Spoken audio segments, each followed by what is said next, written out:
You're so with it, everybody. You know what I'm saying? Welcome to the Trill Pill Live. You know what I'm saying? Tuesday show. You know, I only go live twice a week. But god damn, it's been an explosive 24 hours. It has been an explosive 48 hours. It has been an explosive weekend, explosive week. You know what I'm saying?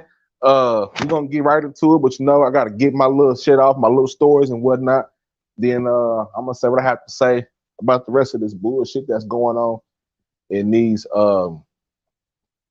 digital streets. You know what I'm saying? But first, let me just the people over here on YouTube. Shout out to everybody on Facebook that's watching. Shout out to everybody on YouTube that's watching. Shout out to you see we got Coolin, Alicia B, Shan214, Op Squad, the OG Big Slump, so with it Big Slump, Op Squad. You know what I'm saying? Salute to everybody. You know what I'm saying? Big salute. And get right into this shit. You know, I don't want to waste no time. Don't take long for me to get what I have to say. Don't take a whole lot of hours. You know, I got these stories. Excuse me, probably the most boring part of the shit, but that's what we here for to a certain extent. So before I get into this shit, here is the copyright. You know what I'm saying? I'm gonna let it up there for about 2, 3, 4, 5 seconds, just in case. But more important than that, Suicide Prevention Month is still here. It is still September. We're going towards the end of September. Shout out to everybody who has been supporting, who has been actually went out there and did what they could do and donated and shit like that to the, you know what I'm saying, the foundation to support this also. Like I said, September is Suicide Awareness Month. So if y'all get a chance to go anywhere, if you see this little teal and purple ribbon, know what that means. Know that you found out this here first. That means that's Suicide Prevention Month. National Suicide Week has already passed, and World Suicide Day has already passed also. But it's never too late. You know what I'm saying? It doesn't have to just be this month. It also can be the rest of the year and whatnot. You know what I'm saying? And here's the hotline for that. You know what I'm saying? A little bit. They're gonna get right into it. You know, so I'm trying to get to these stories swiftly. You know what I'm saying? Clearly. I don't want to, talk too fast because I don't want to be on this whole stuttering and sputtering. People that tell me not to worry about it, it's all right. So I'm not gonna worry about it or talk about it. If they say it's all right, it's all right with me too. All right. So people with insecure attachment are more likely to form illusory parasocial relationships with TV characters. According to the findings from the Journal of Social and Personal Relationships, the way we engage with our fictional characters is in part of a reflection of our attachment styles. The study revealed that people who are in high and anxious and or avoiding attachment are more likely to form illusory reciprocal relationships with their favorite TV characters, suggesting that the bonding with the TV characters or the story characters can help relive and relieve some attachment insecurities. So connecting to a great story through a book or a TV show or another medium can mentally transport us to a whole new scene, i.e. being on this YouTube, streets and all these different type of characters that you come into on all the different type of blocks on the YouTube streets. It's characters. A lot of characters going on. We'll get into that a little bit later. You know what I'm saying? But offering an escape from reality. We'll go through the comments a little bit. Salute to Mini Petite. Salute to you. Thank you for showing up. The extent that people tend to get immersed in a story can be predicted by the attachment style. Study authors Marina Rain and Raymond A. Marr wondered whether the tendency to become engrossed with a story character can also be predicted by attachment. The early bond between an infant and the caregiver influences the way a child grows to view and respond to relationships in later life. Something, psychologists refer to as attachment styles. Rain and Marr proposed that bonding with story characters offers a way to appease insecure attachment, since stories allow people to form close bonds with fictional characters and fictional others without worry of rejection. The researchers specifically opted to study whether the anxious and avoidant attachment styles might influence the extent that people identify with the characters and develop illusory relationships with them. According to the findings of the Journal of Social and Personal Relationships, the way we engage with our fictional characters is in part of a reflection of our attachment styles. The study revealed that people who are high in anxious or avoidant attachment styles are more likely to form illusory reciprocal relationships with their favorite TV character. So this is more of what I said in the beginning. We go into the studies. I studied some college students. They gave me their favorite TV shows. So basically, it's kind of like this. A lot of people see themselves in gangster movies. A lot of niggas like to see themselves as Scarface, knowing they haven't touched an ounce of powder other than salt and baby powder. People see themselves all type of street guys, and they say, "Oh, I can relate to that because I might be an aspiring street guy, or I might be an aspiring stripper, or I might be an aspiring artist, or an aspiring whatever." But whatever show we watch, we tend to attach ourselves with characters. For instance, what's the show going on right now? Raising Kanan. People people relate to these stories because they relate to them in some type of way, or they find an attachment with these stories with the story. You know what I'm saying? Like if a person share a come on, Slump. You know what I'm talking about? I'm Slump. Come on, man. That nigga be anyway. I ain't gonna be. You all right though, man. You know what I'm saying? But they like to get into these characters, man. You know what I'm saying? Niggas get into these characters and lose themselves. You know what I'm saying? And oh man, look at these rappers. We've seen these niggas try to be, you know what I'm saying, something that they're not, which there's nothing wrong with you. You know what I'm saying? For example, where I was raised at, I'm from South Dallas. You didn't know. South Dallas, Texas. You know what I'm saying? So in my neighborhood, I feel like people always held each other accountable for who they are, even in all over across the city and whatnot. Just choose your city, choose your hood, and choose your state. But around in my area, if I was to go out here and try to pretend like I was some type of big shot gangster and whatnot, niggas would be on my head. They'd be like, "Boy, you wasn't no gangster. You wasn't no, yeah." So I don't pretend to be a character because I'm not that. Niggas already gave me respect because I was always in my lane and I was always the cool nigga, the chubby nigga, the ball playing nigga, the book smart nigga, the cool nigga that niggas fuck with because he ain't out here trying to be like everybody else. You know what I'm saying? It's a whole lot of group thinking and circle jerking going on out this bitch. You know what I'm saying? You'd have thought that all these niggas use one brain. You know what I'm saying? We got grown ass men. They got wives and kids and families, letting niggas manipulate them and shit like that. That's kind of like the way, you know what I'm saying, people watch TV. It ain't just TV shows, it's whatever's on TV. But to get back to the story, shout out to, you know what I'm saying? Y'all know what I'm talking about. Hey, it's a lot of characters going on at this bit, but I ain't gonna go too far in that. I want to get through my whole little story. Shout out to S420. Thank you, please. Thank you. Everybody just shout out to S420 and everybody else that's in here. Shout out to Alicia B. It's a lot of characters out here. You damn right it is. We see this shit every fucking day. It's like Groundhog Day. Oh my God. You know what I'm saying? But yeah, And so you got to own that shit that you do. Yeah, that's what I'm saying. You know what I'm saying? I don't understand people be lying so much. Like, you know what I'm saying? Like, I don't have to prove. You know what I'm saying? Like, okay, yeah, I'm from South Dallas, but that I mean I'm a thug. Like, you know what I'm saying? I'm from the hood, but I'm not a hood nigga in any form. I was well on the porch. I was on the sidewalk, but don't get that shit twisted though.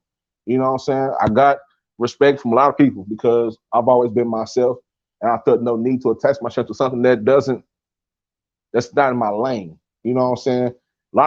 It's a lot of things that you can play, but you can't play street. You know what I'm saying?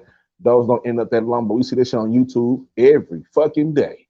You know what I'm saying? Anyway, it was found that participants who score higher in either anxious or avoidant attachment styles, they also score higher in parasocial interaction, a tendency to feel an illusory, reciprocal.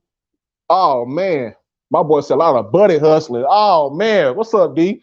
Exactly, a whole lot of buddy hustling, a whole lot of buddy hustling, a whole lot of nut hugging, dick riding is not a form of transportation. You know what I'm saying? But you can't tell that to some of these niggas on YouTube and in real life. You know, you try to say something real to them, they hold their nuts on you like you the wrong nigga. You know, but anyway, that's just that's a little free thoughts from a free thinking nigga. But anyway, a tendency to feel an illusory reciprocal relationship with the character while consuming the media. Moreover, those with high attachment anxiety had a greater tendency to form a parasocial relationship with their favorite characters, an illusory, a friendship, you know what I'm saying, like a relationship that extends beyond the consumption of media. Most importantly, these effects remain after controlling or the personality. Shout out to Miss Fee about them facts. I know she can get me. She's gonna, hey, baby, watch your cussing. I'm sorry, Miss Fee, for my early cussing. I kind of got on a little rant a little bit. I thank you for being here. Shout out to everybody that's here. You know what I'm saying? Me and Petite, like the old folks say, a whole lot of fin straddling. Yeah, it's a whole lot of French. It's a whole lot of fin straddling and head laughing. If that makes any sense. Fin straddling and head laughing.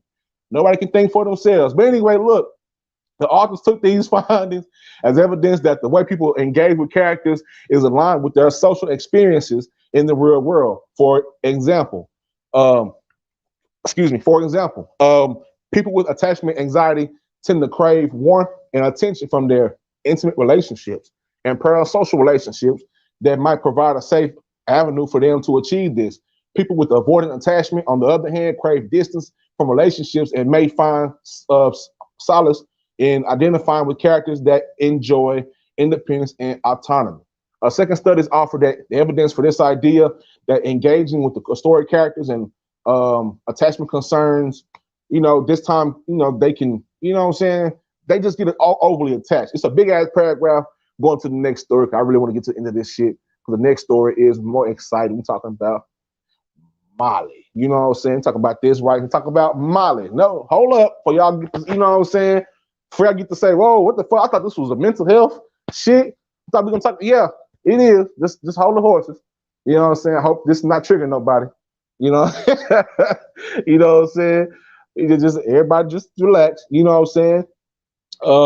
Molly, well, I'm gonna say Molly, but MDMA assisted couples therapy may help maximize recovery among patients with PTSD. You know what I'm saying? So they want you to, hey, you're doing too much, pop this pill, go, you know what I'm saying? Go have a couple pills, it's gonna help you out. A study published in Frontiers in Psychiatry lends support for relationship-based approach to the treatment of post-traumatic stress disorder. The researchers tested the efficacy of cognitive behavioral conjoint therapy, couples therapy tailored to patients with PTSD and their partners. The intervention, which included 2 MDMA assisted sessions, led to gains in both patient growth and relationship growth. So when these niggas figured out, like, hey, we're gonna give out free Molly for therapy sessions, the patient growth, you know what I'm saying? You know what I'm saying? Let us say a lot of couples signed up to get that free Molly water. You know what I'm saying? It was like, oh shit, and therapy too. Like, oh, go ahead. You know what I'm saying? Pop them. You know what I'm saying? Pop 1, pop 2. You know what I'm saying? Post-traumatic stress disorder is a psychological condition that can emerge from after experiencing or witnessing trauma. Patients often relive the traumatic event through nightmares or flashbacks that provoke debilitating fear, panic, and anxiety. Psychologists have noted that a key factor influencing both The development of PTSD and recovery from disorder is a patient's close relationships. While negative social interactions can aggravate PTSD symptoms can also cause strain on interpersonal relationships. This leads to a self-perpetrating cycle whereby a patient's symptoms continually worsen. The researchers designed a study to explore the effectiveness of cognitive behavioral conjoint therapy, CBCT, in the treatment of PTSD. 6 patients with PTSD, along with their partners, took part in a 7-week therapy, which involved 15 CBCT sessions. The CBCT sessions included psychoeducation about PTSD, strategies for increasing communication and reducing avoidance, and tools for coping with trauma-related thoughts. The intervention, goddamn, the intervention also included 2 MDMA assisted sessions following the 5th and the 11th CBCT sessions.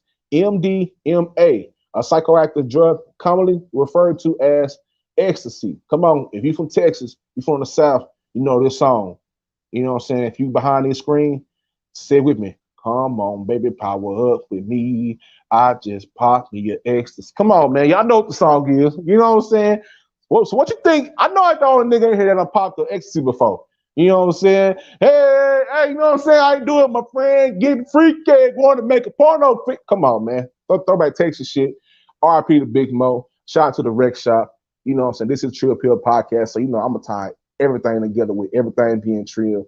And so I said the ecstasy that popped in my mind. Power up with me. I just popped me an ecstasy. You know what I'm saying? So y'all know what that is, especially all my niggas who know the throwback. Hey, come on now, at least big. You know you was. You know what I'm saying? Big salute, Wicked. Welcome to the Trill Pill. Big welcome. You know what I'm saying? But y'all remember that song? I just popped. You know what I'm saying? That shit. I still jump to this day. Big Slump said, "What the man? What you think? You know what I'm saying? Come on, Slump. Come on, man. You need to know my body, man. You know what I'm saying? You know, hey, man, I'm a Texas nigga through and through. You know, I'm a 90s baby, but I'm in love with the older music, the older style that these niggas try to do. You know what I'm saying? But songs like that, you know what I'm saying, are legendary songs when, you know, I still jam that shit. I remember, like, I was jamming shit the other day, right? True story. And I'm at the intersection. That shit just going. And niggas looking at me like, you niggas have popped? Yeah. Everybody, power up. You know what I'm saying? Power up. Like, don't act like everybody holding it now. Niggas take the Trill Pill, holding the Trill Pill is not holding it then down. I'm just a fucking adult. Now I'm talking as much as you hoe ass niggas do. But anyway, shout out to Big Slump. Yeah, man, I remember all that shit. You know what I'm saying? I know all about it. I'm all into the rec shops and the SUCs and the DSRs and the child. Man, look, we can go on days and days. Let me stay on top. Stay on top. You know what I'm saying? You know what I'm saying? Yeah, hold on. Let me see the comments talking about. I got people coming in, you know what I'm saying, jumping in, jumping out. You know what I'm saying? Shout out to, you know, I see Brub and shout out to the Brub. Shout out to all my mods, you know what I'm saying? Shout out to all the mods in here. Shout out to all the mods, man. Shout out to the people that's in the chat. Shout out to all of them. Shout out to everybody that's over on Facebook and whatnot. You know what I'm saying? We keeping this shit going. Niggas having a good time. Niggas is laughing because they remember the power up with me. I just popped me a X to see. You know what I'm saying? Shout out to all the real niggas who remember that, you know what I'm saying, legendary song and that needs to be put into a trap museum somewhere near us. Yeah, exactly. Saying 1, 2, ready or not, come on now. We don't want to turn this shit up. All you niggas is talking about, yeah, most definitely. Most definitely. We all know. You know what I'm saying? But anyway, back to the story. During these sessions, both partners were given an MDMA, and then they listened to relaxing music while they alternated between internal reflection and conversing with their partner. Participants were assessed on 5 occasions throughout the study at baseline, halfway through the treatment, post-treatment, 3 months following the treatment, and 6 months following treatment. The assessments included various questionnaires that measured the relationship quality, psychosocial functioning, patient's post-traumatic growth, and partner's response to the trauma. You know what I'm saying? Definitely a hit in these Dallas streets, most definitely. Big Slum says, Shan24, look at you. You know what I'm saying? Yeah, yeah. You know what I'm saying? Look at her. Look, Shan214 said, yes, indeed. Oh, shout out to everybody. You know what I'm saying? Shout out to the Cliff. You know, everybody, all my niggas in from the Cliff. I got good partners from the Cliff. You know what I'm saying? Partners from all over the D, but shout out to the all sides of D, the Cliff. Most definitely the South. That's where I'm from. I'm a Pine Street baby. Lego Park baby. You know what I'm saying? That's where you know what I'm saying? But shout out to everybody out there, north, south, east, west, Oak Cliff, you know what I'm saying? And everything in between, you know, those crevices of the goddamn triple D. But more importantly, the couples who experienced relationship gains, both partners and patients reported increased. Hold on, peep this though. This the good part.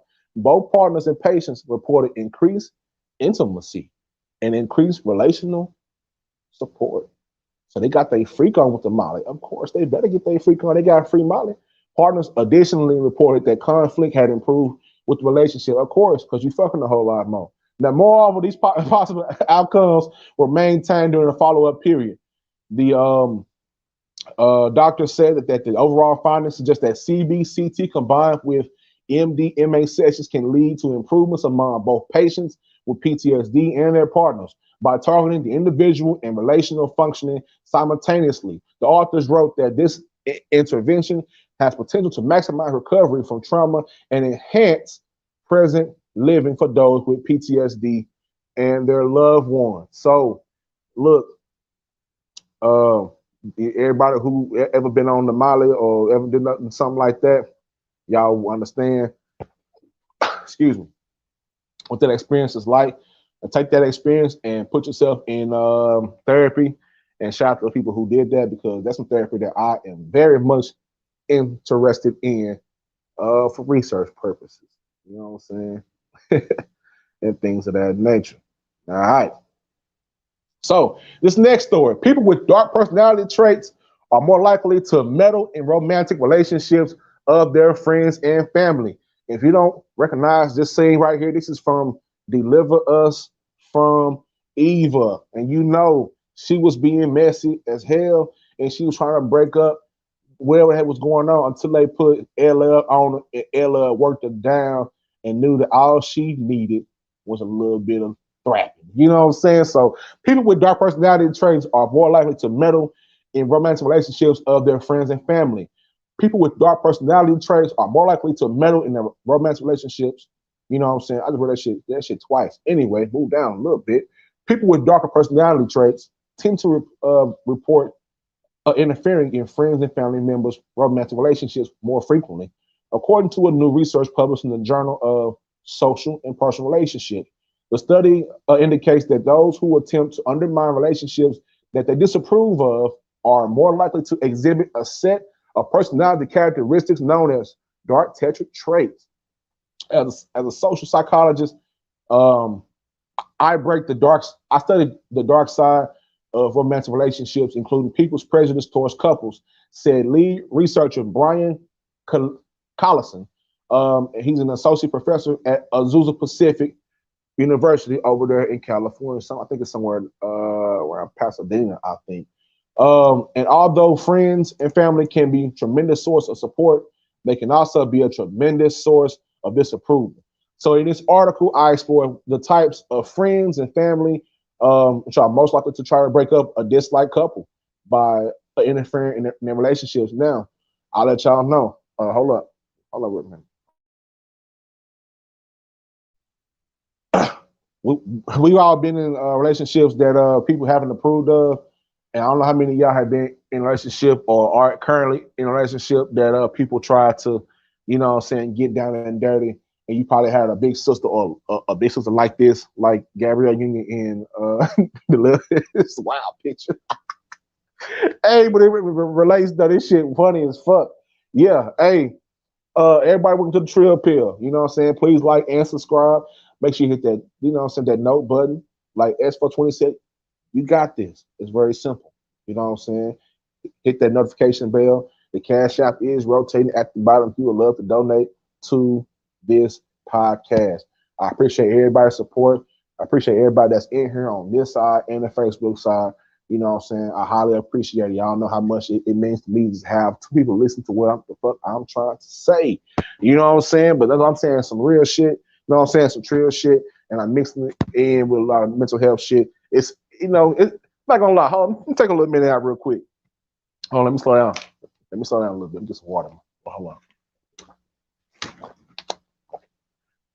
What I'm doing ain't really never been done before. You know what I'm saying? I'm merging mental health with the culture that I grew up with because it fits. And the longer I, going into this, I will start doing more and more things to let y'all know and give y'all a rundown of everything, how I'm connecting this shit. I'm going to have music. I'm going to have a segment called Mental Music, where I break down songs from the South and the songs from all over that relate to what I'm talking about with mental health, whether it's Scarface, whether it's Old Dirty Bastard, whether it's one of my favorite songs, 8 Ball, Lost, just shit like that. You know what I'm saying? Because our heroes that we look up to, these rappers and whatnot, especially in Texas and in the South and all over, they're expressing themselves through their music. A lot of their feelings and their emotions get expressed in their music, and a lot of goes into their music. That's why they care so much about it. Just like Erykah Badu said, I'm an artist and I'm sensitive about my shit. So all niggas talking about Trill Pill sensitive as fuck, you're motherfucking right when it comes to my shit, because this is my shit. You know what I'm saying? This is my lane. I'm running it. I'm walking it. I'm hawking it down. You know what I'm saying? And if a nigga jumped in this shit, like I'm jumping in this shit, you would know that nigga trying to follow the recipe. But they might have the recipe, but they ain't got the quality ingredients to make that meal, you know what I'm saying, taste just right like I can. That's why I am me. I am the Trill Pill. So that being said, shout out to, you know what I'm saying, said she been there before. Yeah, you got people who try to fuck up your whole deal. You know what I'm saying? Anyway, the dark texture traits include narcissism. All right. People can be psychopathic. All right. We got, this is a new one I learned the other day, Machiavellianism. I ain't know what the fuck that is. I thought, look, Machiavellianism and sadism. You know what I'm saying? Narcissism is characterized by an exaggerated sense of self-importance and entitlement. Shout out to T. Max Out Jones. Shout out to you. Welcome to the show. You know what I'm saying? Welcome to the show. You know what I'm saying? Please, please, please jump in here, crawl in here, hop in here, run in here. However you get in here, get in here. I'll make some room for you. You know what I'm saying? I'll make some room for you. But anyway, thank you, Minnie Petit. Thank you. Thank you for liking the content. Narcissism, let me go back to okay. Narcissism is characterized by an exaggerated sense of self-importance and entitlement. Okay. People with psychopathic behaviors is characterized by a lack of remorse. Machiavellianism, however you want to, wherever you're from. Machiavellianism describes the tendency to manipulate, right, deceive others, while sadism describes the tendency to find enjoyment in others' suffering. For their study, Collison and his colleagues asked 206 adults to think of a friend who is in a romantic relationship that they dislike or disapprove of. So they basically asked 206 grown-ass people to think about a relationship and one of their friends is in and start hating on that shit. You know what I'm saying? 206 cock blockers. You know what I'm saying? 206 cock blockers for the study. They indicated how often they interfere in their friend's relationship, such as describing how their partner doesn't meet their needs, encouraging the friend to prioritize other activities over spending time with their other romantic partners, and suggesting that they could find someone better. It kind of sounds like a lot of this weak ass YouTube shit, if you ask me. A lot of this, oh, why you over there? You can't be over there. Well, you can't be over here. Oh, I thought I was. In a second study that the researchers asked another 180 adults to think of a family member who was currently or formerly in a relationship that they disliked or disapproved of before asking the participants to indicate how often they interfered in their relationship. You know what I'm saying? Friends and family can undermine a disliked couple's commitment to their relationship by interfering in one of three ways. Number one, the degree to which they can invest in the relationship. Example, not inviting a partner to social events. You know what I'm saying? Number two, relationship satisfaction, i.e., meeting someone's needs before their partner has a chance. You know what I'm saying? Number three, perceived alternatives to the relationship. Example, highlighting the benefits of being single or in a relationship in someone else. I know as fellas, we get in here, so we see our partner, he got, something nice, something nice and chocolate, He like, damn, my nigga, like, you gonna really gonna, you know what I'm saying? He could be like, yeah, man, I can't hang out. You know what I'm saying? I can't come over and play Madden. I can't, you know what I'm saying? I gotta go home and watch uh, uh, uh, 21 hours of getting married, or go home and watch Love and Hip Hop with my bride. Hey man, I'm chilling with my bride. You already know. You know what I'm saying? Niggas done told you before. You know what I'm saying? Don't bother me. Don't call me. I'm with my bride. I'm laying up under her titty. We make it rotel tonight, and she wearing a big T-shirt with no drawers on. Any nigga that's gonna go out there and choose his homeboys over his girl wearing a big T-shirt with no drawers on, you better watch that nigga. Like I said, y'all better watch these niggas around here. It's a whole lot of perpetrating going on. Niggas is circle jerking. You know what I'm saying? Niggas is circle jerking and riding meat. You know what I'm saying? Pause. But that's what niggas is out here doing. They campaigning for niggas that don't even campaign for them fucking selves. Anyway, let's get back to the story. Yeah, it is. It very much is big slump. We all see it. But niggas act like they don't see it, and niggas think that shit is cool, and niggas try to say because, oh, yeah, we can get all into it. Anyway, look, Collis and his team found that participants who were high in dark texture traits were more likely to engage in all three types of relationship interference. Hating ass niggas. Specific predictors of relationship interference. Narcissistic family members and sadistic friends are most likely to interfere in a disliked couple's relationship. Narcissistic family members say that they may presume to know what's best for their loved one. Sadistic friends may dislike to a friend's partner so much that they try to dissolve the relationship. Look, I had this with one person. I was in a relationship, you know what I'm saying? And this one person, she was a good friend of mine, you know what I'm saying? Good friend of mine. She's like, why you, you know what I'm saying? You over there with her, and she was a big hater. She drove a big wedge in between me and my girl at that time.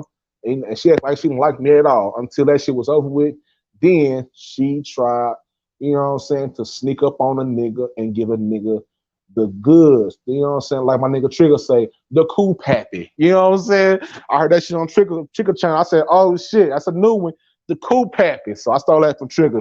I'm giving Trigger his credit for the cool pappy. Yeah, man, giving it the cool pappy. And with me and my weak mind, I was so young at that time, I definitely knocked down the cool pappy. Learned my lesson in there. A lot of fights, a lot of got fucked up a little bit, scratches and whatnot on some young nigga shit. But hey, we all live, we all learn. But however, the researchers noted that it's also possible to interfere in relationship in a positive way. All right, you know what I'm saying? Oh, let's see. Let me go to these.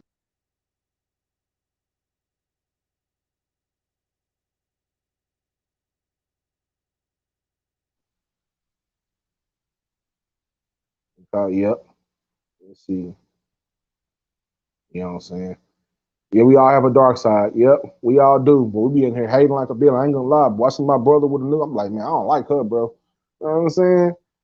Yeah, I don't know. And he done seen some, you know what I'm saying? He be like, man, I be like, man, I love that bitch, bro. She cool, bro. She make biscuits from scratch, bro. He be like, man, I don't know. You know what I'm saying? We all, but some niggas be on some, you know what I'm saying, just wanting to just come in and just fuck up the whole steezo. You know what I'm saying? Man, you better watch them. Yeah, Mini Petite. Yeah, you gotta watch them close. Auntie, yeah. Auntie talking about hold up. Y'all take wait a minute. Hold on, y'all look, I'm talking like this. Look, man. T-shirt with no panties on. You know what I'm saying? Adina Howard. I know that one. I know you know Fee about them facts. Sound like Fee about the freak over here. Respectfully. But shout out to Miss Fee. We all know Miss Fee is a beautiful lady and everybody is human. So we all know, everybody know we all grown, we all got our freak on. I just would expect the Miss Fee to know about the Adina Howard. You know what I'm saying? Adina Howard. You know what I'm saying? Shout out to Miss Fee. You know what I'm saying? On the smooth tip. You know what I'm saying? Shout out to Miss Fee. Shout out to Miss Fee. Shout out to Freaky Fee out here. You know what I'm saying? That's what the old heads call her. Shout out to Miss Fee. Girl, Miss Fee, I'm gonna tell you one thing. Don't hurt nobody. That's all I'm gonna say. Don't hurt nobody. Look, shout out to Shan214. My mama used to say cool pappy. Big Slump said nuke pop. Hey, I'm gonna use that. Hey, I'm gonna bring all these terms back. Nuke pop. Oak Cliff Bay said, what I missed? Oh, not too much. Talking about, you know, a few topics and whatnot. I'll go back over them, you know what I'm saying, when I get done. You know what I'm saying? Everybody having a good time, laughing. Niggas got smiling. Yeah, man, that's what I like to see. Niggas happy. Not niggas arguing, talking about who did what and why and where. Give a fuck with no. Anyway, look, that's focus. All right, we focus on when friends and family try to dissolve someone else's relationship. Future studies may explore positive interference, such as trying to save a couple's relationship, you know what I'm saying, from dissolving. Like if your partner, you know what I'm saying, and your girl, they went through some bad shit, and your partner say, bro, she tripping, dog. She done throw all my, she done, nigga, I just bought the J's, bro. She threw all, she cut them up. I came home, nigga got her, you know what I'm saying? Bro, can I stay over there for a night, get my mind right, you know what I'm saying? You know, your buddy come over there, y'all chop it up, you know what I'm saying? Y'all go out, just talk to you know what I'm saying? Talk to your partner, say, man, you got a safe relationship, this your girl, this your what, you know what I'm saying? Just real nigga shit. You know what I'm saying? Your kids and your girl and all that shit, man, go make that shit right. You know what I'm saying? Go apologize or go get some flowers and some chocolate or go do whatever. You know what I'm saying? That's positive interference in people's relationships. So don't be out here being a hater. You know, always encourage. You know what I'm saying? Stop being a hater.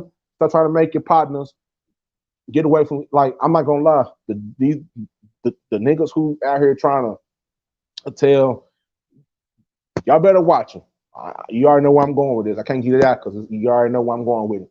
You better watch these people out here trying to say all this shit, you know what I'm saying, about your girlfriend or your boyfriend or whatnot. Watch them. You know what I'm saying? Watch them. Because if they was really your real friends, they won't even say nothing about it because they're none of their business. You know what I'm saying? But a lot of these niggas be acting like your real friends, but be showing complete opposite. You know what I'm saying? We gonna almost get through this thing. Shout out to everybody. Been here for 38 minutes. Shout out to everybody.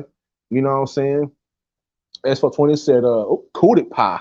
Yeah, the cootie pie. You know what I'm saying? The cootie pie. Yep. So we got the Trigger Man said the cool pappy. You know what I'm saying? Big Slum said the nuke pop. Who else said something? Lisa B said the cootie pie. The old heads on the back. The old heads back in the day used to say the nappy dugout. You know what I'm saying? So yeah, we all about all of those. You know what I'm saying? Yeah. Big facts. You know what I'm saying? Yeah, man. Yeah, man. Yeah, man. Yeah. I love it. I love it. Shout out to everybody that's in here. You know what I'm saying? Another thing, you know what I'm saying? Let me get Gabrielle Union off of here with her freaky ass. You know what I'm saying? If y'all ever read the Gabrielle Union book, we gonna need a little bit more wine. I suggest that y'all read that because that hey, it's crazy. And you already know another little crazy picture you know, of a white person, you know what I'm saying, doing, you know, whatever, you know what I'm saying. But let's get to this one. Let me see right here. Okay. For my ladies, and shout out to all the ladies in here. I want you guys to listen up. Yep. Hey, Big Slump, the snap it. Yep, the snap. Yeah, Big Slump said the snappy nappy dugout. Yes, sir. The snappy nappy dugout. You know what I'm saying? Yeah, Export 20, the nappy dugout. Shout out to all the ladies. You know what I'm saying? Don't shave it all off. Just fade it down a little bit. Throw a little shea butter on it. keep a little lining up, keep a little type of fade, keep a little south side fade. You know what I'm saying? Everybody know if you from Texas or you from the South, you know what a south side fade is. Me personally, I prefer the south side fade down yonder on the nappy dugout, but that's just me. But this is not about what I like her to see on them. This is about the story. So let's go back to the stories, everybody. Oh shit. Big slumps, the snappy nappy, yeah, man, the snappy nappy. You know what I'm saying?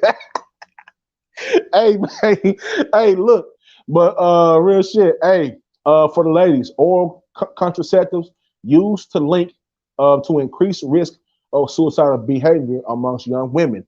Oral contraceptives among use among young women aged 15 to 22 is associated with the increased risk of suicidal behavior, particularly within the first year of use, according to hey, y'all stop playing. Bro said Pierre wants the snappy naked dugout with a shag. No. I want it, with a shag, but more preferably just a nice, just keep something on there. You know what I'm saying? At minimum, it gotta be like the hair on Kiwi. At minimum. You know what I'm saying? If you ever heard that song by Zero, you know what I'm saying, by Kiwi, shout out to Zero, that thing looking like a Kiwi. It'd be happy when she see me. You know what I'm saying? Anyway, um, increased risk of suicidal behavior, particularly within the first year of use. According to the study published in Psychological Medicine, while the risk of suicide associated with hormonal contraceptives is low, the findings they indicate that the topic deserves additional attention and research. You know what I'm saying? The researchers they analyzed the data from 216,702 women born between 1991 and 1995. You know what I'm saying? Bro said, yeah, the low fade strip or the triangle. Yeah, man, just be creative with it, but don't take all of it off. Like Pimp C said, you got to grow some hair and get legit. Call me back when you got some hair on that thing. You know what I'm saying? I don't know. I believe women who shave all the hair off is childish, but that's neither here nor there. That's another topic for another day. That's a whole nother episode. That's probably on some late night pill shit. You know what I'm saying? Maybe I should do a late night pill. Say we can talk about mental health and sex and all the other shit.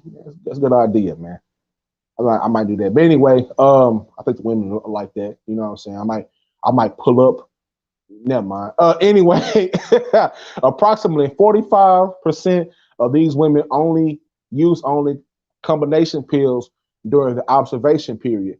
11% use only progestin only pills, and 12% use combination and progestin only pills. The remaining 32% had no record of hormonal contraceptive use. Um, Edwards and her colleagues found that suicidal behavior was slightly more common among those using oral contraceptives relative to those who didn't use the oral contraceptives.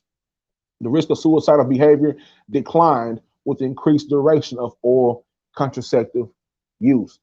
Overall, the risk of suicide with oral contraceptives are relatively low for women taking combination pills. The risk of suicidal behavior 1 year after onset of use barely different from women not taking the pill. Most importantly, risks associated with oral contraceptive use were dwarfed by those who conferred by mood and anxiety disorders. The use of the nationwide registers allowed the researchers to control the socio demographic, um, familial and psychiatric factors such as parental history of suicide. But the study, like all research, includes some caveats. She also said that we were only able to follow women, for a limited time frame, and it's possible that the risk associated with oral contraceptive use declined further across time.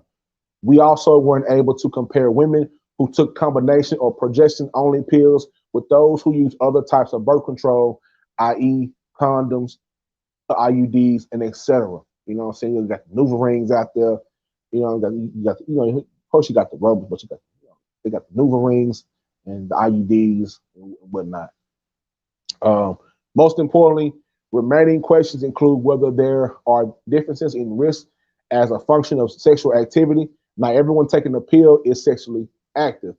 Whether risks vary depending on the reason for all contraceptive use and how contraceptive use um, how it interacts with behavior or interpersonal factors to impact the risk of suicidal behavior.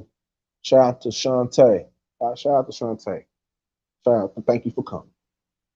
So thank you for coming. Find you a seat. There's plenty of room in here. Find you a seat. Thank you. Studies such as studies. Let's see what was I at? Okay, yeah, there we go. Studies such as ours and those by Charlotte Scovline and by Catherine Keyes, to name just a couple, can be used to create discussions, more important discussions between women and their health care providers about using oral contraceptives, always keeping in mind that reproductive health decisions and behavioral outcomes are complex issues. Different decisions will work for different people. I thought that was that was a good story. Excuse me to say y'all because there's a lot of women I know. I have two daughters. I know a lot of the women out there. I know you guys definitely have some experience with those type of things with oral contraceptives and um, IUDs and progestions and things of that nature. I don't really know too much about them, but I feel like that story was necessary because things like that we never really think about. You know what I'm saying? Especially for our women out here, they have to already deal with so much. The fact that them taking a pill or these young women taking a pill increases their risk of, suicide and whatnot. That is always an important factor, you know what I'm saying? Especially this month because this month is suicide prevention month. Let me see. How much I got left? I don't have much left. Been in 47 minutes. We doing good, y'all. Shout out to everybody that's sitting there. You know what I'm saying? Get your little drink of water. I know I am. Hope y'all got dinner cooking up real soon. Um, Let me see. S420 says doctors do not stress the effect of suicide enough before to clients before prescribing these medications. Thanks for the awareness. Most definitely, they don't. They really don't. Um, the same thing that this story has in it. You pretty much say the same thing for different medicines. I know for a lot of times, I know a lot of the antidepressants that I've been on. You know what I'm saying? A part of them is suicidal shit. I remember going to the doctor and saying, "Well, damn, if my whole point is to come here to not be, depressing this bitch to take a little pill, you know what I'm saying? Why is one of the side effects suicide? You know what I'm saying? So they never really just give us the full gist of it. I imagine that's definitely behind, some money plays and it's a lot of politicking that goes on behind that. But I watched my mother take a few of those pills, and she also had to take pills because she had cancer and whatnot. I remember growing up and like, damn, um, yeah, yeah, big facts. Salute big pressure. You know what I'm saying? Salute big pressure.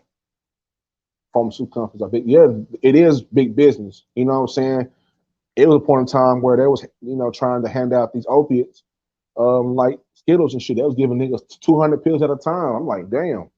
You know what I'm saying? So our mothers and our grandmothers, they didn't know that they were getting addicted to it. The only thing that they knew that there was in so much pain and they wanted them to stop. So you had to take this pill to counter this pill, that pill to counter that pill. And it starts a vicious cycle. And the people who are at the top who are making these pills and issuing these pills out don't really give a fuck about how they affect the people that take these pills. So for all my ladies out there, if you have young women in your family, you let them know, talk to them about using oral contraceptives and whatnot. And for 20, so you definitely you only get the basic side effects. Yeah, the headache, the nausea, the vomiting, the dizzy. Yep. But what about the suicide, the death, the cancer causes? Yep. Yep. Exactly. S420. Exactly. What about those things? So, but they don't tell us about those things because if they did, well, I'll put it like this: they don't tell us about those things because it's too close to the truth.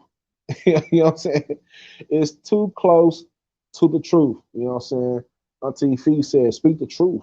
Side effect will have you on suicide watch. Yes, they will. They will have you on suicide watch. So, um, yeah, man, y'all make sure that y'all get in touch with people in your family taking these medications.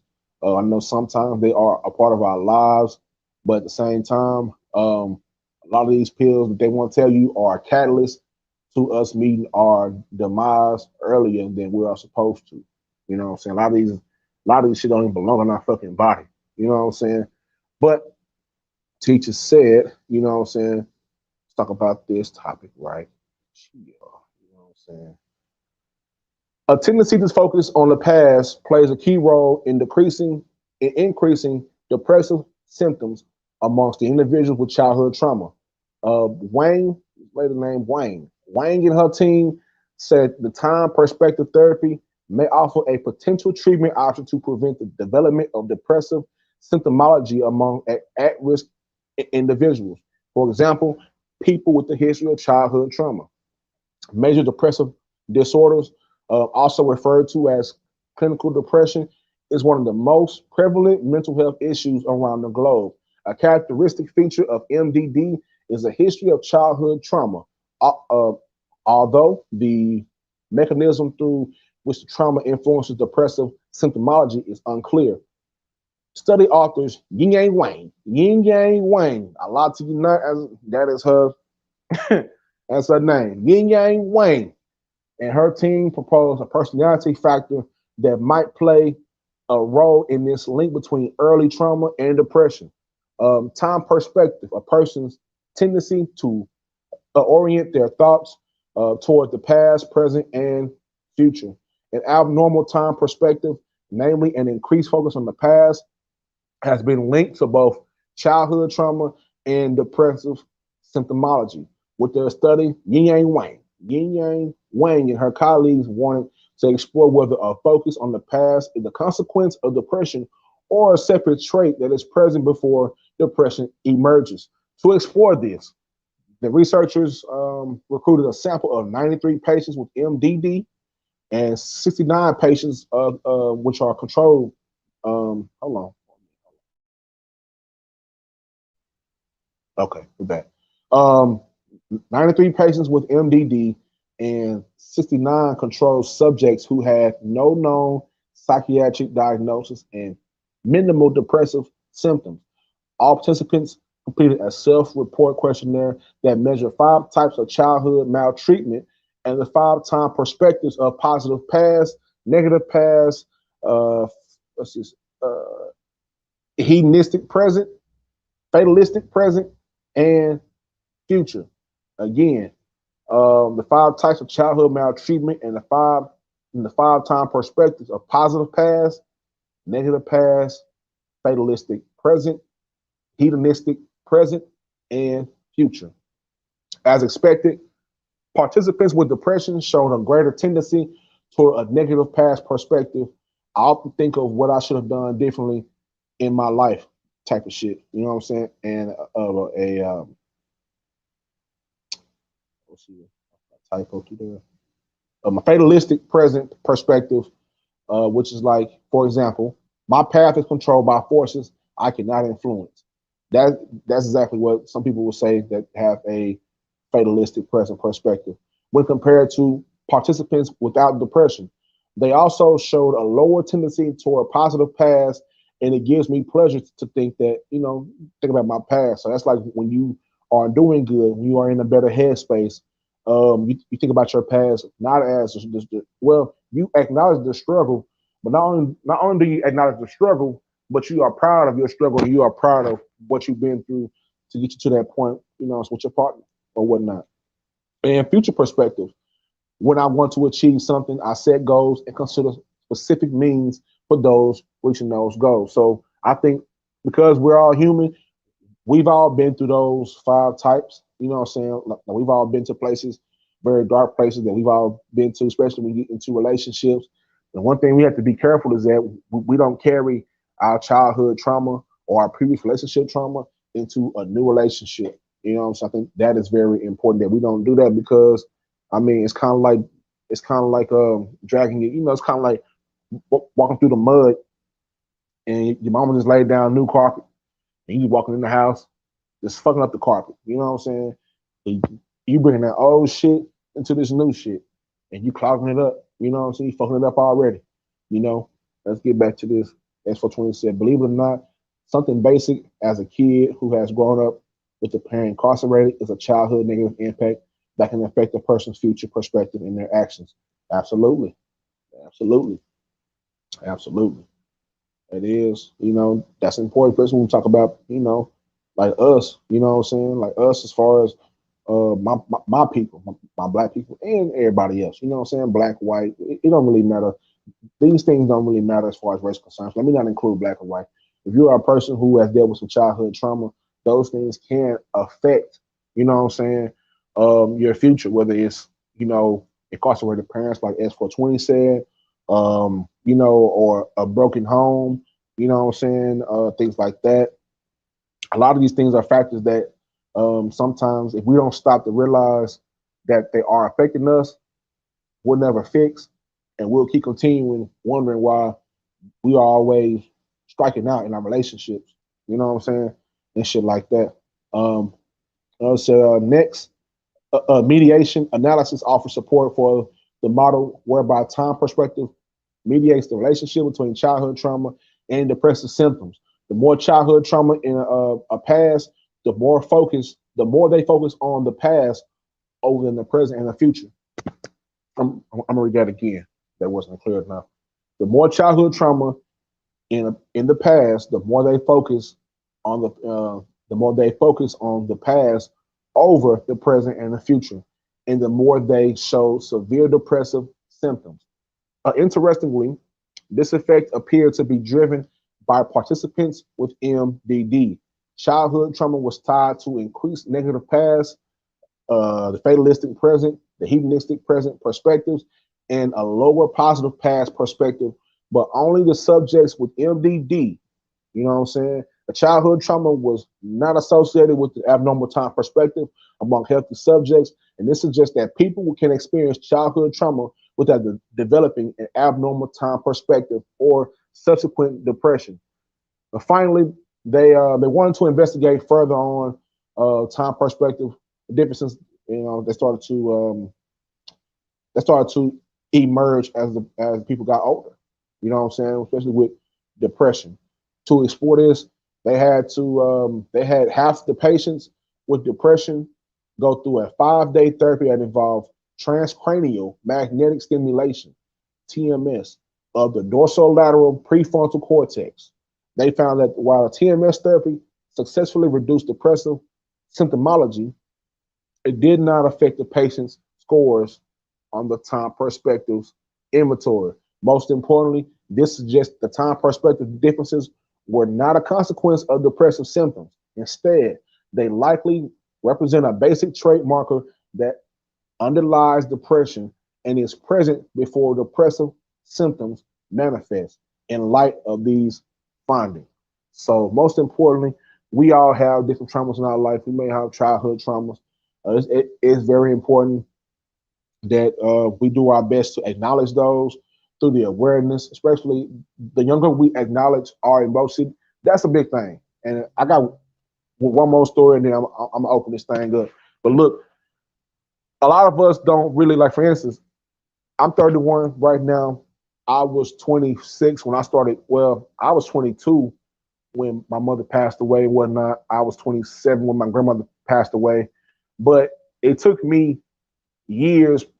Like it took me a whole bunch of bullshit and ups and downs before I even thought about my mental health. You know what I'm saying? That's why I'm a big advocate for it. You know what I'm saying? I'm gonna keep stepping on my shit. You know what I'm saying? And stepping on my stigmas and all that shit because this is important because we don't get this knowledge until it's too late for some of us. We don't have friends who off themselves because nobody understood where they was coming from or even understood the help that they needed. We have a lot of people that are locked up, not because they're bad people, but because nobody ever taught them to control their emotions. You know what I'm saying? We have people that are locked up not because they're bad people, but because they couldn't control their emotions and they let 2 or 3 seconds or 2 minutes or half a minute, much time affect them, and they have to pay for those 2 3 seconds of being impulsive, not being rational. You know what I'm saying? They have to pay for those moments in prison for years and years and years. You know what I'm saying? And how many of our people that are loved ones that got locked up for making mistakes? You know what I'm saying? Because we all make mistakes. You know what I'm saying? There's nobody better than the next person. You know what I'm saying? We all make mistakes, but at the same time, how many of our loved ones will still be out here walking in the free world if somebody would have gave them the information, if somebody would have spread the awareness? Just the effort matters. Just talking about that shit matters. We can sit here talk about all this other bullshit that we want to and we all enjoy it, but at some point we all have to get real with ourselves and get real with our loved ones about this shit, because a lot of this shit matters. You know what I'm saying? A lot of this shit matters, and we got to deal with that. We got to deal with that. Okay, last story of the night. You know what I'm saying? Last story of the night. Experiments suggest that many adults are easily convinced by a paranormal event. You know what I'm saying? Especially if it arouses their emotions. All right. A study from the Journal of Psychological Reports explored the reactions of college students to a supposed psychic event, a performer making contact with the deceased. About 65% of the students believed they had witnessed a genuine psychic experience, and those who believed that, this were more likely to describe the event as an emotional stirring. Paranormal belief includes supernatural belief, for example, uh, the belief in ghosts, other non physical entities, superstitions, spiritual beliefs, and religious beliefs. Not surprisingly, such beliefs are particularly common during childhood, as children are frequently, when you're a child, you start, I don't know about child, but I stay across the street from a from a Confederate cemetery. I swear I used to see shit all the time. You know what I'm saying? But like, oh shit, you know what I'm saying? Goddamn water cutting on. You know what I'm saying? I don't know if that is a leaky faucet. It might just be like a leaky faucet, but I swear I used to see some wild shit when I was young. You know what I'm saying? But paranormal belief, you know what I'm saying, that includes all those things. And studies, um, the author of this study her name is Lisa Lasaffer. Her team devised the experimental study to explore why paranormal beliefs seem to endure and continually develop into adulthood. Building on a previous study led by Lisa Lasaffer, they showed that they invited a sample. They always invited some people. All right, so be careful if somebody reach out to you, say, hey, you know what I'm saying? We want to invite you to come down. Don't do it. You know what I'm saying? Don't do it. Look, hey, the studies first completed a measure of paranormal beliefs, shit like religious beliefs, witchcraft, superstition, spiritualism, extraordinary life forms, and all type of shit like that. Moving objects with one mind, just all type of wild Chris Angel type shit. The group of students also they witnessed an event where the performer makes contact with the deceased loved one of an audience member. After witnessing the performance, the students rated the extent that they felt the event was a result of supernatural powers, magic, trickery, the religious miracles, and then they answered an open-ended question concerning their feelings and opinions of the event, and again completed 7 subscales assessing their paranormal beliefs. So basically, they got these people all in a big ass room, you know what I'm saying? And they scared the dog shit out of them. You know what I'm saying? They got a bunch of niggas in the room, scared the dog shit out of them, and asked them how they felt. You know, so I'm cut that short story. We already been hit an hour in this bitch. Shout out to everybody that's in here. Shout out to everybody that's been hanging out with this shit. Get back to the comments, man. Y'all dropping some real knowledge in here, man. I appreciate y'all for being here and whatnot. As for 27, we think it takes something like poverty, abuse, death, etc. But there's so many small things that get overlooked. Absolutely. So many small things that get, you know what I'm saying? So many small things. Right about that. Like right about that. Alicia B said so true. Teresa Maxwell Jones said facts true. Minnie Petite, absolutely right. Feedback through facts said absolutely Trill Pill. We are the last to get the information that we could have had helped a long time ago. Yes, ma'am. It's F-27 racing. Geography plays a very important part as well. Just being black or Native American, uh, Native American Indian from the Lumbee tribe myself. Yep, that's true too. My children are Creek. My ex-wife is Black and Creek Indian. My children are Black and Creek also, and that definitely plays a part in that. Also, our S420 says already gives us the lower hand compared to the pink people, and greater risk of mental and physical health diseases and complications. Yep, it really does. Absolutely. Shout out to S420 for dropping knowledge, dropping plenty of flavor in here. You know what I'm saying? I appreciate that. You know what I'm saying? The person is more it's more widespread in the urban community versus the pink community. Look, yeah, it is. It is. You know what I'm saying? It is. We ain't gotta be scared to say white. Over here, I'm going to say white people. Y'all can say what y'all want. I'm going to say white people. I'm not scared to say that shit. Don't know how the colors got involved. But anyway, look, shout out to everybody that's in the comments. You know what I'm saying? That's neither here nor there. I appreciate everybody for you know what I'm saying, showing up. I'm gonna drop this little video real quick, and I'm gonna cap this thing off with a conclusion that I like to call the prescription, kind of like a monologue of some sorts, talking about this bullshit that be going on and how I feel about all this shit. So y'all stay tuned. Thank you for tuning in to the Trill Pill Podcast. I'll be right back. I gotta go get me some water and go eat on some fruit snacks. You know what I'm saying? Not the name brand food snacks, but the ones that come from Walmart in a 50 pack. The Great Value Smilers. Yes, I'm not ashamed of it. Come in a 50 pack. Why wouldn't I? Anyway, shout out to y'all for the chat. Y'all hang on. Give me a few minutes. I'm gonna close this thing on now. Thank you for watching the Trill Pill Podcast live. Appreciate y'all. Much love.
All right, welcome back. Welcome back.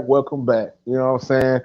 I'm gonna start doing this little shit where I close this thing on out, like my little monologue. If y'all ever watch like Jimmy Kimmel or any of the shows, they always have a monologue in the beginning or the end or some shit like that. So that's where I got the idea from. But it's been a very explosive, spicy, you know what I'm saying? Weekend. A lot of somewhat of receipts came out. All people are pointing fingers each way. Y'all, I should have put that goddamn Spider-Man emoji up, but it's the 3 Spider-Mans and all of them pointing at each other. That's how this shit feel on these YouTube streets or on YouTube blocks or whatever the fuck y'all want to call them. Look, man, I'm just gonna say this on my behalf. I don't know what's going on with anybody else, neither do I care. But I will tell you this. My name was in all that shit, and I didn't like it. You know what I'm saying? I'm gonna tell you why I didn't like it, because if you see right now, we're going live on the Trill Pill Podcast. This is what it is. This is not about no messy shit. This is very. I don't give a fuck how you feel about my content.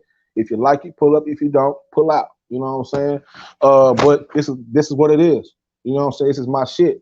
So like I said, like earlier, like Erykah Badu said, I'm keep going back to Badu because Badu is from South Dallas. Like she said, I'm an artist. I'm sensitive about my shit.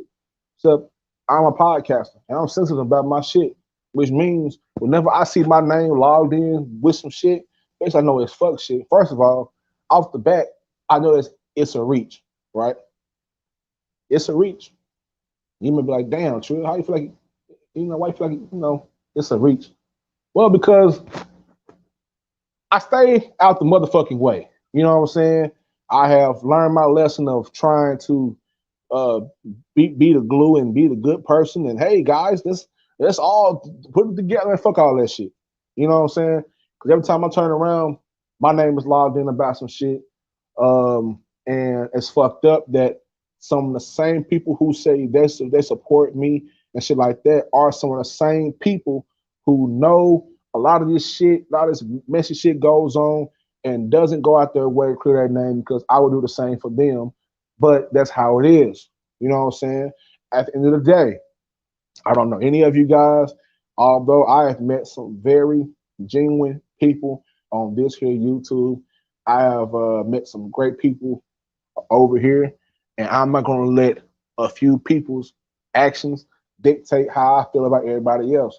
Why? Because that's what mature people do. You know what I'm saying? But I don't feel like I've been hearing a lot of comments saying, "Oh, Trill Pill feel like he's the standard," or Trill Pill feel like he's better now. I don't feel like I'm better, but if you feel that way, I appreciate it. You know what I'm saying? I'm not trying, you know what I'm saying, to set a standard, but if I'm doing that, I appreciate it. You know what I'm saying? Um, I don't have a label for myself. I know what I'm doing is some great shit. I have a belief in what I'm doing.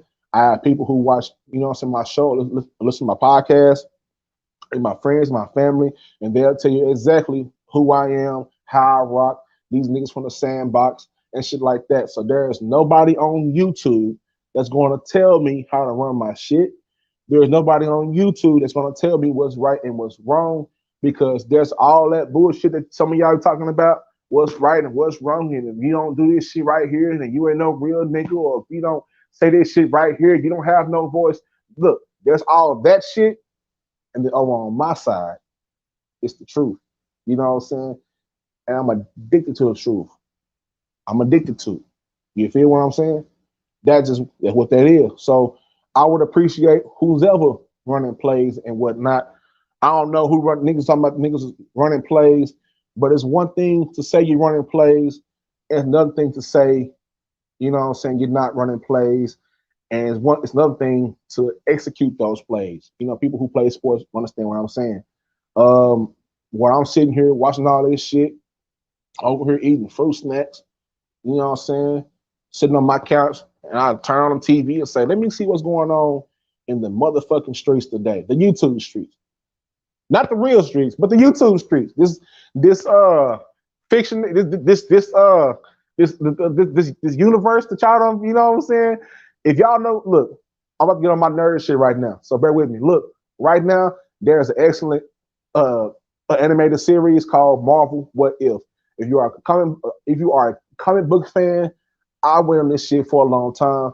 In Marvel What If, it's basically the goddamn reality is broken, and reality has spread across this fucking universe with several alternate endings and whatnot. That's what this shit is. Reality is fucking broken. A lot of you niggas don't really know what it means to be a free thinker. A lot of you niggas don't really know what it means to actually have a purpose on this shit. A lot of people have pages that have no purpose. And when you don't have no purpose with a page that goes live and good content like that, people have to deal with low level nigga shit and call that shit lit. You know what I'm saying? Which don't get me wrong. I'll be on, you know, there are times where I'm on the low level nigga shit too. But at some point, niggas gotta really drop their nuts and drag their nuts and understand, like, god damn, don't this shit feel like high school? Like, don't this shit feel like high school? Don't I thought niggas was hold on. You mean tell me that niggas is grown, niggas got kids, niggas got wives, niggas got husbands, niggas got businesses and relationships and all type of shit. So why would you lower yourself to a certain standard that you know that you don't even lower yourself to in real life? Now, we all have a choice to escape.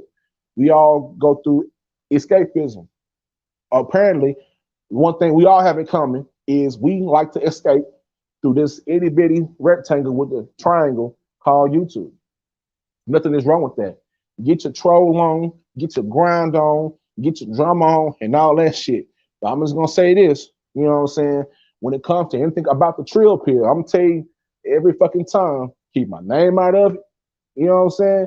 I don't know who doing this shit, and just because I'm saying this shit, don't mean that it's gonna stop. But keep my name out of all this shit. You know what I'm saying? I ain't like them other niggas. I ain't gonna get on here and say shit. If you don't drop your location, I'm gonna come up and run up and hit you with the Luke Kane bicycle kick. I'm gonna fuck about none of that old threat and all that other bullshit. I just want y'all to know, keep my name right up because this is not my name. It's not my name. It's not my government name.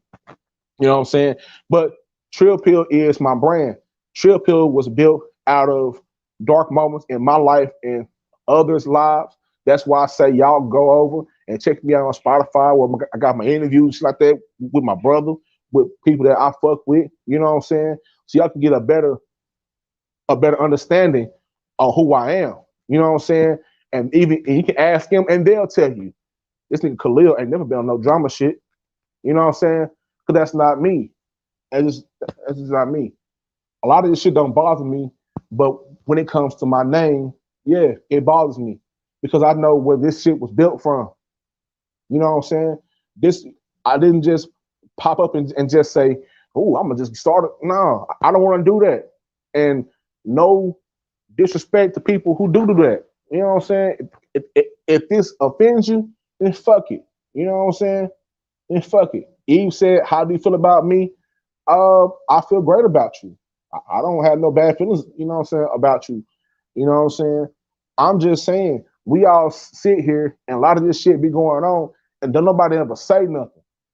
Niggas keep letting this shit go on and this shit go on for days and days and days. And look, I'm not the savior nigga. I ain't gonna say try to say, hey guys, we gotta all get together and come back together because we already know through real life and this shit that niggas gonna be niggas. You did? You know what I'm saying? But I'm just saying, it's a lot of bullshit that's going on. And I'm gonna drop down there with y'all and do it and do the trolling and all that shit too. But at the same time, people get on here and try to assert themselves in a negative way. And that's something that I can't stand for, whether I fuck with you or not. My name was dragged into some shit today, and all of them niggas sending me messages. Look, hey man, I ain't deal with that shit in my real life. You know what I'm saying? I be chilling. You know what I'm saying? I make my ends. I come home. I cook. You know what I'm saying? Take care of my kids. I be chilling. You know what I'm saying? I be playing Madden and shit. I be on this YouTube shit. You know what I'm saying? I be eating fruit snacks and shit. Big chilling. You know what I'm saying? I'm just big chilling, watching the fucking circus. That's what pretty much what it reminds me of. This shit right here. This is the YouTube streets, y'all. You know what I'm saying? This right here is the YouTube streets. It is a circus. You know what I'm saying? If you look closely, you got, let's see what we got here. We got some animals there. Yeah, we got some animals. I'm pretty sure clowns is in there. You know, a part of a circus is this. You got clowns, you got ringmasters, you got the little animals who like to jump through hoops for snacks and all type of shit like that. You know what I'm saying? You got niggas who run the circus. You got niggas in the background who, shoveling shit, cleaning cages out. You know what I'm saying? And you got niggas who are out here, like a lot of us, which are out here in the crowd. A lot of us are spectators in the circus. So the YouTube streets is basically, in my opinion, an interactive nigga circus. You know what I'm saying? That's what it is for me. Interactive. You niggas is trying to associate the YouTube shit with the street shit. And, I'm just saying, I ain't no street nigga, but I'm just saying, I don't think those two things are supposed to match. You know what I'm saying? Because even in real life, the streets have no longevity. Any real street person will tell you the streets have no longevity. Those it's just not. That's what it is. It's a rough lifestyle that some people are that they have to go to for survival. You know what I'm saying? Rarely is it ever a choice for, like, a lot of my partners are in the streets or were out in the streets because of survival, not because they just wanted to be a gangster. They just had to pay bills. Their daddy ain't there, their mom ain't there, granny is there, but she on dialysis, she can't walk. Nigga, I'm the man in the house and I'm 14. I gotta go out there and get something. out of survival. You know what I'm saying? So let's start associating the YouTube shit with the street shit. You know what I'm saying? Now, like I said, I know a lot of you niggas is not gonna do that, and that's fine. This is me speaking my piece. This right here, ladies and gentlemen, is the YouTube streets. You know what I'm saying? Like, share, and subscribe. Tell your friends, tell your baby mama, tell her mama, take your side bitch. Tell them that the Trill Pill is here, offering at least a little bit of clarity. You know what I'm saying? In my opinion. That's all. You know what I'm saying? At this point, since my name has been dragged and all type of shit, I can give a fuck who I offend. You know what I'm saying? And if you feel like I'm talking about you, then you look at yourself, you know, in the mirror and do all that other shit. But look, I'm just saying for all of us, because I'm included in some of that shit too, as far as indulging in the tomfoolery and shenanigans and shit like that. But all this extra shit, worrying about what niggas doing and what moves niggas is making, all that shit. A lot of y'all was being a little bit too motherfucking nosy. Niggas in this hole being too nosy. Niggas in this hole being too messy. Can nobody mind their fucking business? And at the same time, it's like this. A lot of these conversations and arguments and whatever type beefs wouldn't happen in real life, because in real life, there is not hundreds of people antagonizing a situation. It's kind of like being in a fight. If you're going to fight, of course, in a fight, is you and that person, you about to fight. You know what I'm saying? I take it like this. If niggas used to go, you from South Dallas, you from Dallas, Texas, period, you know where Little World is. All right. Little World across the street from Lincoln High School. All right. At any given time, after school, prep right out the niggas will go over to Little World and fight. Or niggas will go to X-Line Park over on Pine and fight. You know what I'm saying? Now, while you in the fight, you got niggas who fighting. You got niggas who standing around antagonizing. You got niggas that just watching. You got niggas that don't give a fuck about this shit. And that's all it is. Now, imagine that shit in a YouTube sense. You going through some beef with a person, which is a lot of 9 times out of 10 is a misunderstanding. But you're going through that misunderstanding, and while you're trying to get some understanding, you got hundreds of people antagonizing, being messy, and all type of other shit. That problem ain't gonna never get solved. And that's how we go through it, weeks and weeks and weeks and weeks of the same shit. But nonetheless, for some people, it's entertainment, and I don't knock that. For some people, it's content. I don't knock that. All right. Only thing I'm asking is don't confuse that shit with this shit. All right.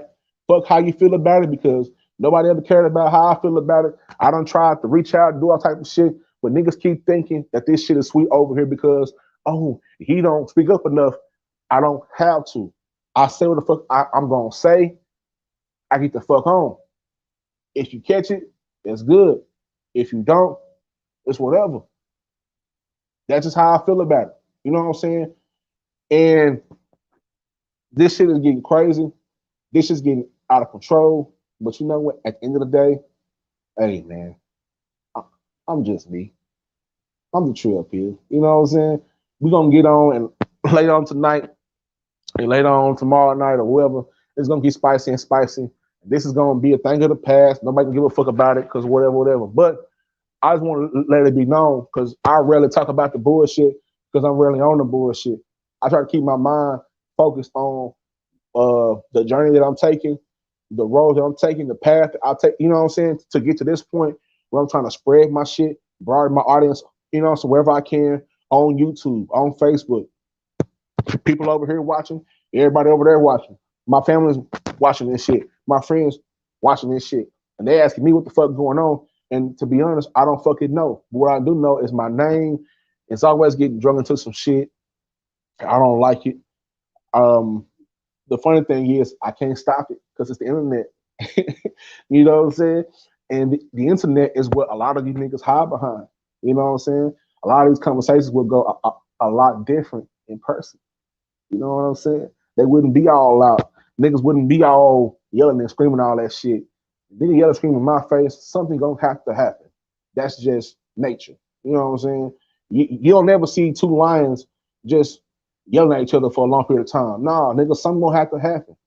But that piece of communication is missing from YouTube because a lot of us don't see each other, probably will never even meet each other.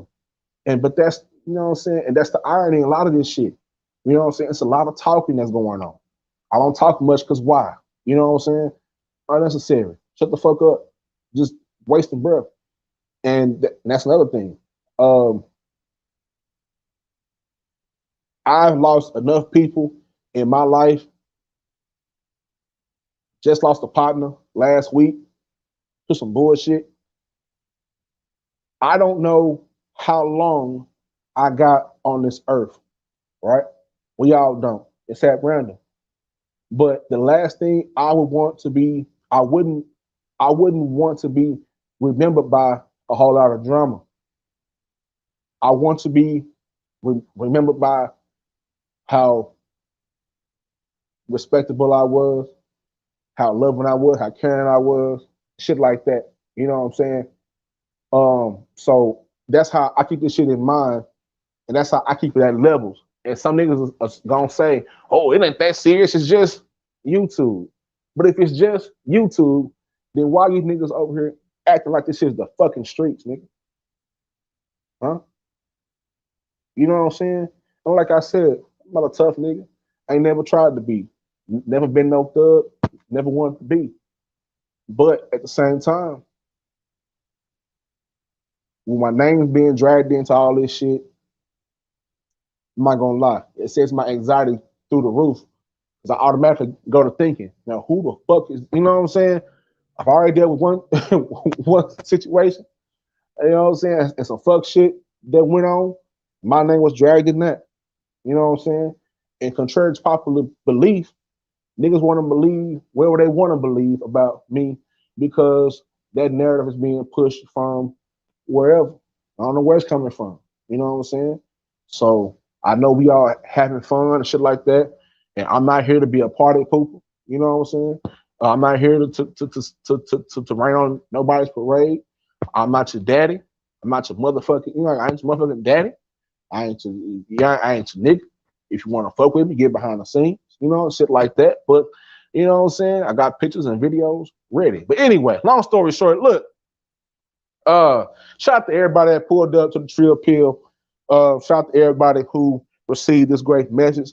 I think this was a great episode. About an hour and some change, you know what I'm saying? Which is good for me. You know, I ain't gotta be on a long amount of time to get my point across. I've said what I've said. And I just hope that one day we can all just chill the fuck out and have a good time without it being all this drama and shit, bro. That shit get tiring. You know what I'm saying? I know niggas gonna be like, oh, well, you just log out. Niggas gonna, I already know. I already know. Niggas is already doing it. Niggas already hitting me up. Oh man, you can't tell nobody. Shut the fuck up. You know what I'm saying? I can say whatever I want to say. This is my shit. You know what I'm saying? I come here for a purpose. My purpose is to spread mental health awareness mixed with a little bit of my culture. I'm from Texas. I'm from Dallas, Texas. I'm from South Dallas, Texas. I'm a Pine Street baby. Pine and Electric. I'm a Lego Park baby. You know what I'm saying? That's where I'm from. I'm blending in the culture that I grew up in, mixed in with this mental health shit. You know what I'm saying? And people fuck with it. If you don't, that's fine. I have no harsh feelings. People gonna fuck with me because I am myself. I ain't no group thinking ass nigga. I ain't no circle jerking ass nigga. I don't be dick riding. I fuck with who fuck with me. And that's the bottom line. Because Trill Pill said so. Where's my beer, goddammit? This is Trill Pill Podcast. Salute to everybody for showing up. You know what I'm saying? We in this bitch and we got this bitch. You dig? Stay trill and heal. Help me step on the stigma. And most importantly, mind your mental to be monumental. You know what I'm saying? It's a Trill Pill. I'm not this bitch. Yeah.